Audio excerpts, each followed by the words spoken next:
What's going on, guys? JPS back for another video, and today we're going to be reacting to what America could learn from European highways. Now, just a disclaimer, I know I keep wearing wife beaters in all my videos, but guys, it is 35 degrees right now. We're in an extremely hot summer. Can't catch a break. So that's the reason for that. Also, just wanted to thank you all so much for the support on my recent video of why beef in the United States is banned in Europe. We're going to definitely be doing the chicken video coming soon, and I'm going to have my little brother back in some videos, so make sure you stay tuned for that. Also, hit that subscribe button, guys. I don't know if we're going to be at 100K when I post this video, but we're pretty damn close. So thank you all so much for the support. It's just crazy to even think about. I have the 100K subscriber plaque coming in soon, so that is amazing. I'm super excited for that.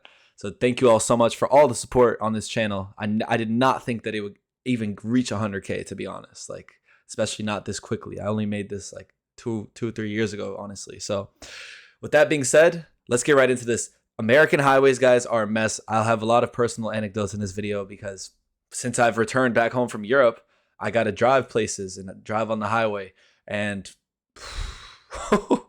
it does make me very envious when I come back in the road and see what our drivers are doing out here, acting like clowns, driving, cutting up through traffic, swerving through lanes, people in the left lane not getting over because, again, they are just completely oblivious to everything around them. You have to be an extremely defensive driver to not get in an accident in this country. But with that being said, let's get right into this, guys. I'm going on. Every day, millions of Americans drive on highways without a second thought. They switch lanes, pass other vehicles, and trust their roads to keep them safe. But while American highways may look safe, they aren't the gold standard. Europe is home to some of the safest highways in the world. And they're not just better, they're over 200% better at keeping drivers safe. That's not an accident, that's engineering. But here's the strange part. European roads are often much narrower than those in the US, with some even allowing drivers to drive at speeds no American would think safe. So how is that possible? And what makes European highways so uniquely safe? To answer that, we need to look at where it all started. After World War II, the US entered a period of rapid growth. Highways stretched across the country and car ownership became a central part of American life. However, across the Atlantic, the picture was very different. European cities had been devastated by war.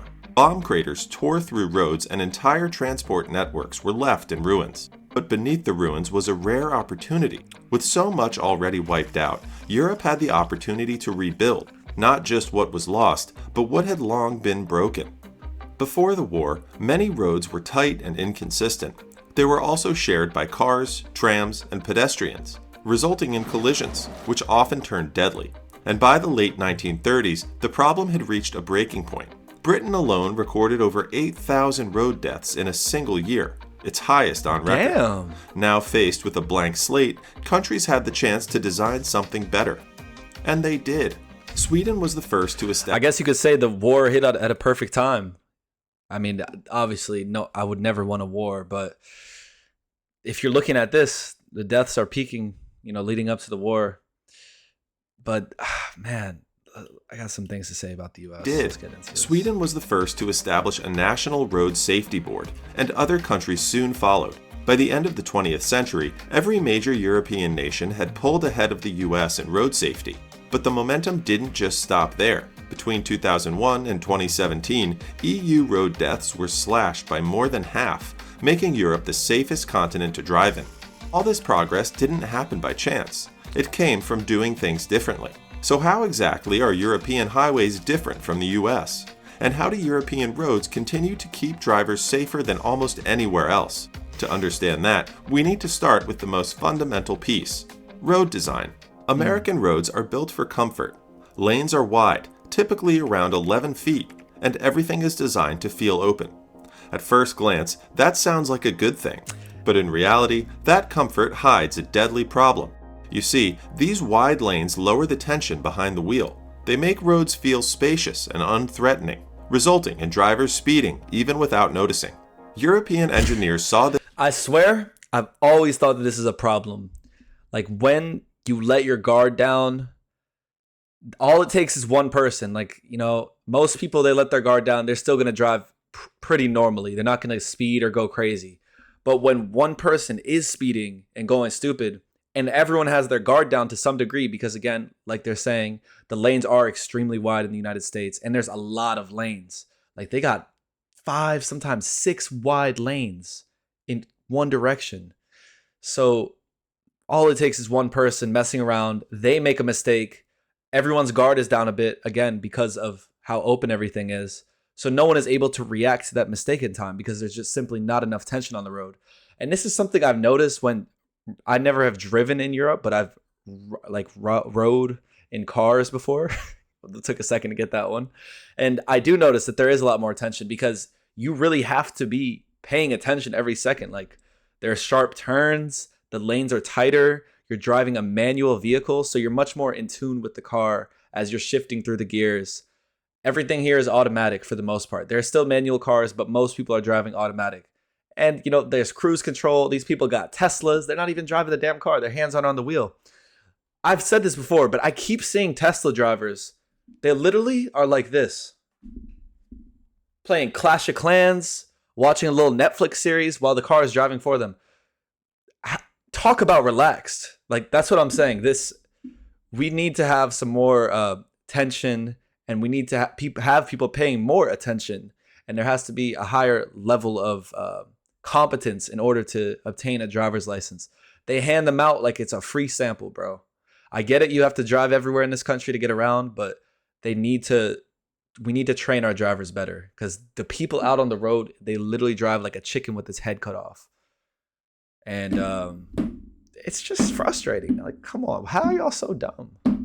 This pattern and made a simple yet genius redesign. Instead of making roads more spacious, they made them tighter, with many lanes measuring a modest 9 feet. That extra squeeze forces drivers to stay alert, leading to fewer high-speed crashes. But this raises a common question. If European roads are designed to slow drivers down, how come some don't even have speed limits? The answer lies in how they're built. High-speed stretches like the Autobahn aren't typical roads. They're engineered for control. Lanes are wider to give drivers more room to react, and curves are stretched out so steering stays subtle and stable, even at high speeds. But even with this, high speed still brings high risk. Fast-moving vehicles, all traveling in the same space, is a recipe for disaster. To combat this, the Autobahn has one simple rule: keep right unless passing. It's simple, but powerful. By moving slower vehicles to the right and reserving the left for overtaking only, traffic becomes more predictable. And that predictability is what helps prevent collisions, even when cars are speeding down the road. Still, none of this works if the road isn't kept in perfect condition, because at those speeds, even a small crack can turn into a serious hazard. He just pointed out the biggest problem in the United States, guys. Drivers in the left lane going slow and not getting over. What does that cause? It causes faster traffic to go out into right lanes where the slower traffic is usually, but not most of the time it's not, again, because it just creates a free-for-all. You got people going fast on the right, people going fast on the left, people going swerving through the middle, because again, there are these people, they just drive like this, never check the rear view, never check the side mirrors, they don't know what noises are, they're deaf all as well and blind. We need a public service announcement. That's one thing the president could do, or the government. Enforce getting out of the left lane. It's just, this is the biggest problem in the United States. Biggest problem with our driving. Right there, I swear to God. Oh my, bro. I'm about to lose my mind because you guys don't understand how many situations I've seen where people literally almost get in accidents because of some buffoon just going slow in the left lane, like slower than the speed limit. US, road maintenance often focuses on short-term fixes. When cracks appear, they're patched. When potholes form, they're filled. Over time, these band-aid fixes turn into stitched-together surfaces full of dips and gaps. In Europe, the mindset is different. Roads are treated as long-term infrastructure, with most built to survive decades of wear. Materials like stone mastic and porous asphalt do more than hold up. They drain water and resist erosion. And instead of waiting for damage, many countries build maintenance into the schedule from day one. And some countries go even further. In cities like Amsterdam, modular stone tiles replace traditional poured concrete. These tiles sit above a maze of buried utilities, fiber cables, and sewers. So when something breaks, workers lift the stones, fix the issue. No jackhammers, no patchwork. Just a road that puts itself back together. But pavement is just the foundation, because in Europe, safety doesn't end with smooth roads. It starts with who those roads are built for. And more often than not, they're built for people first. In Europe, road design begins with a simple truth. People come first. Not drivers, but cyclists and pedestrians. Yes. The entire system is shaped around protecting them. And nowhere is that more obvious than on a bike. Across most of the US, cycling isn't dangerous because of how people ride. It's dangerous because of how roads are built. Bike lanes are often just a stripe of paint pinned between moving traffic and turning cars, and they disappear right where the risk is highest, at intersections. That's where most crashes happen, and the consequences show up in the numbers. In 2010, the US recorded 4.7 cyclist deaths per 100 million kilometers traveled. The Netherlands recorded just 1.0. The difference isn't culture, it's geometry. The Dutch understood that risk decades ago. And you gotta understand, like, per 100 kilometers traveled, I guess that is proportionally. This is just embarrassing, though. Like, so many people don't even get to cycle in the US because we know how dangerous it is. This country, guys, I'm telling you, the past few years, like, my eyes have really been opened to how little they put people first. It's all about money, cars, and unhealthy things that taste really good but are terrible for you. You know, we promote all things that are bad for you. Driving around is not good for you. Psychologically, it's terrible. You're in a, like, bubble. You get mad at everything around you. You're not getting exercise. You're not interacting with the people around you either. Like, walking through a city, such good vibes. Like, you know, you wave at someone, you nod at someone, or even just walking by someone. Like, that is more meaningful than just driving up next to them and then y'all are like looking at each other, side-eyeing. It's just weird vibes. Like, it's not human at all. That's the problem. It's not human. It's taking away from our lives. And literally, I mean, imagine how many people die from cars. Don't even want to think about that one. The Dutch understood that risk decades ago and redesigned the intersection from the ground up. Shout out to the Dutch. Instead of squeezing cyclists into traffic at the most dangerous point, they kept them fully separated all the way to the junction. To make that possible, engineers extended the corner curb just slightly, using the existing curve to create space for a small traffic island. That one shift allows the bike path to continue straight through the intersection without needing extra room. From there, visual cues make everything clear. A red surface highlights the bike lane, painted lines mark the crossing point, and the pedestrian crosswalk shifts just behind the bike lane, giving each group their own safe space. Even drivers are repositioned. The stop line moves back a few feet, so turning cars can see cyclists directly ahead, not in their blind spot. That small change turns a dangerous glance over the shoulder into a clear line of sight. If they arrive at the junction together, both parties can respond safely. And even left turns, often the riskiest part, are simplified. Instead of cutting across traffic, cyclists follow a clear, two-part path around the corner. This isn't a special feature. It's standard design across Dutch cities, because the roads were built with people in mind. And that mindset doesn't stop with infrastructure. It shows up in the kind of drivers those roads are built to support. In the US, getting a license is quick, and in most cases, easy. With many taught by their parents, teens are cleared to drive after a short written test and a basic road exam. And once the test... Speaking of this, guys, you know who's about to get his license? Like, next week? Ben, my little brother, the kid in the last video. Bro, just think about him driving on the road. Like, I know... I'm afraid for everybody else on that damn road, bro. He got his license way too easily, though. That's what I'm saying. They don't... Look, this kid young, too. These kids, man. It's dangerous out there, guys. I'm laughing, but it's... I'm going to have to teach him how to drive and be careful, be safe. Maybe we'll do a driving video. And you guys can see how crazy driving over here really is. Passed. That's it. Full driving privileges. Across Europe, this process looks very different. Many countries set driving age at 18, and it's not cheap. The average cost ranges from $1,500 to $2,000, all while following a strict learning program. In Germany, for example, drivers must complete 14 hours of classroom instruction and 12 hours behind the wheel. And in countries like Croatia, the required time can stretch past 80 hours. A massive contrast to the... I love how it just says little for us. This is facts, though. I'm telling you, his in-class lessons were not even in class. We're going to have to do a video with him on this, but he was just watching it like on Zoom. And then his driving lessons, trust me, they didn't do lessons. He had some chill instructor. And apparently they were just playing basketball during their whole lesson. So where is the learning? This new generation, we are so screwed, guys. We're so screwed. US is minimal training, but even after earning it's the hot in license, here. drivers are still under watch. If drivers get caught speeding or using their phones, they might have to start the entire process all over again. And while that might sound excessive to an American, the goal in Europe isn't to make things harder just for the sake of it. Safer. It's to build better drivers, helping keep roads safer for everyone who uses them. But even good habits need structure, and that's where rules, and how they're enforced, start to matter. In the US, traffic enforcement is inconsistent. Penalties vary from state to state, and even serious offenses often come with low fines or just a warning. That inconsistency makes consequences feel optional, and when enforcement depends on catching someone in the act, many drivers take the risk. Europe went with a different approach. Instead of relying on patrols and roadside stops, Bro has the vape on him too. Yo, and also, even if you are caught in the act or driving recklessly, it's a pay to win. You can buy a good lawyer.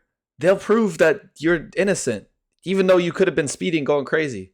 Like, everything in this country is about how much money you have.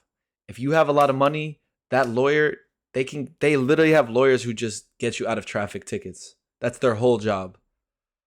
So there really aren't consequences when you have money. When you don't have money, that's when people be driving carefully, because they're like, okay, I mean, if I get points on my license and lose it, then this is my livelihood, my job. That's more serious. Like, so it is just ridiculous, guys. It really is ridiculous. Instead of relying on patrols and roadside stops, enforcement is built into the road system itself. Speed cameras and red light cameras track violations automatically. There's no debate, no delay. A fine shows up in your mailbox with photographic proof. And those fines hit harder. In Norway, using a phone behind the wheel can cost nearly €900. And in France, drunk driving carries a penalty of up to €4,500 before you even step into a courtroom. Blood alcohol limits are lower too. In most European countries, the legal limit is 0.05%. But I'm pretty sure here it's 0.08%. In the US, it's 0.08%. What I tell you, don't ask why I know. Listen, guys, I don't be drink driving. That sounded suspect. We had to know it for the test. I never, trust me, but this is too high, though, I think, honestly. This is too high. And then if you're on the edge of it, the officers aren't really going to do anything. But again, this comes down to the infrastructure, especially in rural areas. There are literally bars on the side of the highway. There's literally a bar. There's no train. You can't walk to it. There's no houses nearby. It's on the side of a highway. Everyone is parked there. So it just makes you wonder, how many of those people are really going to be 0.08% or under? Some of them, sure. Some people are responsible, but a lot of people aren't responsible because it's easy. Like, you have no one that's going to check you for that. And a lot of people get DUIs, and this type of stuff literally can ruin your life. Like, you drive drunk, kill some innocent person, your life is never going to be the same, and their life is over. And all the families involved, it's terrible. So I think we really need to reevaluate our drink driving laws and also the infrastructure and where we place bars and stuff. Because I've seen this multiple times now, and I'm just like, why is a bar on the side of a highway? Like, straight up. You're setting everyone up for failure, bro. This is how it should be, though. Like, heavily enforced, lower the BAC. But again, we don't have the same infrastructure as you guys. So they're like, well, let you drive if you're a little bit, a little bit buzzed. But where do you draw the line? Let me know your thoughts about this one in the comments. For those of you, especially who are familiar about blood alcohol content, do you think 0.08 is too high? given our infrastructure and situation in the country? Let me know. A full 60% higher. And the results aren't just better compliance, it's a culture where getting caught isn't a maybe, it's a matter of time. But not every solution is about punishment. Some are about removing the danger before it even starts. In Europe, roundabouts are the rule, not the exception. Countries like France and the UK use them as standard intersections, and the results speak for themselves. By forcing slower, more predictable traffic flow, roundabouts dramatically reduce crash fatalities by up to 90%. So if they're that effective, why hasn't the US embraced them? Well, they did. Early American traffic circles weren't built for safety. They were built for speed. Entry points were wide, lanes overlapped, and drivers often had to switch lanes inside the circle. Crashes were common, and the concept gained a bad reputation. But here's the thing, those weren't modern roundabouts. The design was entirely different, but that distinction was lost, and the stigma stuck. Culture didn't help either. Films turned roundabouts into jokes, driving tests barely mentioned them, and without training or familiarity, hesitation became the norm. Over time, engineers defaulted to what felt predictable, stoplights and straight intersections. But that mindset is starting to shift. In Carmel, Indiana, nearly every signalized intersection was replaced with a roundabout, leading to an 80% drop in injury crashes. The success didn't just reduce accidents, it changed minds. Today, more cities are making the switch, and with every new roundabout, the idea becomes less foreign and more familiar. But while roundabouts reshape how... Hey, that looks crazy to me. But I gotta say, guys, when I come across a roundabout, I'm happy. I'm like, okay, this is gonna be fun. Let's get up around this one. Especially so when you're familiar with it. You know, when you get to a new roundabout, some of those roundabouts are crazy. In the cities, there's one in DC that has like 7 exits, 8 exits. Might even be more than this one. So those can be a bit hectic with like 3 lanes on the inside. But that's, again, you guys are used to that. The reason why that's hectic is because we rarely see that. When you're not introduced to something, it's going to look way crazier. But roundabouts are all over the place in Europe, so you guys have much more experience with them. Roundabouts reshape how traffic moves. Europe does something else just as carefully. It pays attention to where that traffic moves through. In Europe, roads don't just move people, they move through history. Many still follow ancient Roman routes, weaving past medieval towns and centuries-old landmarks. Infrastructure isn't built in place of heritage, it's built around it, with history treated as a constraint, not a casualty. This isn't just good planning, it reflects how deeply heritage is woven into the culture. In fact, more than 80% of Europeans consider cultural preservation part of their national identity. So when new projects are proposed, planners don't just ask, can it be built? They ask, should it? That question shapes the entire process. Hey. Cultural impact assessments are routine, and when a project threatens something historically or spiritually significant, it's often rerouted or stopped altogether. That's exactly what happened in Romania. A Canadian mining company once proposed a gold mine in Rossio, Montana, that would have destroyed ancient Roman tunnels beneath a historic village. The public responded immediately. Protests swept the country, and by 2021, the site was protected as a UNESCO World Heritage Site. The mine never happened. In the US, that kind of response is rare. Hawaii's H3 freeway was built straight through native Hawaiian land, cutting across sacred valleys, burial grounds, and ancient temples. For many, well, let's be honest, guys. Have we ever treated native land or populations well in the United States?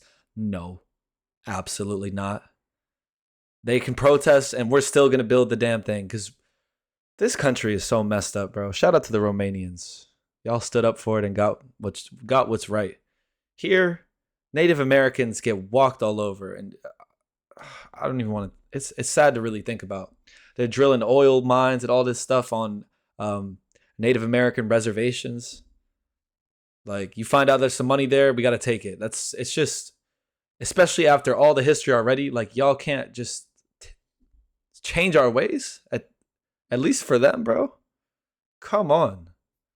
It wasn't just a highway, it was a decision made without them, one that left their history displaced and their voices dismissed. Europe's approach isn't just more careful, it's more respectful. Because when infrastructure honors what came before, it builds more than roads, it builds trust. And that trust doesn't slow down innovation. In the same places that protect ancient streets, engineers are quietly building what comes next. Europe isn't just focused on making roads safer. It's also rethinking what roads can do. In the Netherlands, a pilot known as Sola Road began with a simple bike path outside Amsterdam. But beneath the surface, photovoltaic panels quietly generated electricity, enough to power streetlights and traffic signals. The panels are skid-resistant and built to withstand daily traffic. After early success, the project expanded into new pilots across the Netherlands and France. While one project works with sunlight, another tackles a different challenge: maintenance. The EU-funded Omicron project is developing robotic platforms that automate high-risk roadwork. These machines can seal cracks or remove lane markings with laser precision. Operators control them remotely through augmented or virtual reality, staying safely away from live traffic. With quicker repairs and fewer road closures, the benefits are already being put to work. The technology has passed field tests and is being written into European standards. But no matter what roads look like in the future, engineers will keep asking the same question: how can we make modern roads even safer? In the last 100 years, European roads have gone from being among the most dangerous to becoming the safest in the world. But sometimes, safety isn't just about how a road is built, it's about what happens when things go wrong. That's where road barriers come in. These simple-looking structures are built to absorb massive impacts and redirect vehicles during a crash, keeping drivers and passengers safe. So how exactly do they do that? And what makes them so effective? Click here to find out. That looks interesting. Man, Safe by Design. Link to the video will be in the description. Shout out to Safe by Design. This was an amazing video. I had so many comments throughout. Felt very engaged and learned a lot about Europe. That turnaround is amazing. You know, last 100 years to go from where you guys were to now. I think the war caused a lot of that. It was a big catalyst to change the infrastructure up, and look where you guys are now. Like, it really does make me jealous. So let me know your thoughts about all these things in the comments down below, guys. Shout out to everyone living in Europe. How's driving over there? Let me know. And thanks so much for watching. We'll have a driving vlog coming soon with Ben. I don't know if I should let him drive my car. Comment down below if we should. Might crash. A good thing I got insurance on that thing. So yeah, thanks so much for watching, guys. Hit the like button, hit subscribe, and I'll see you guys in the next one. Peace.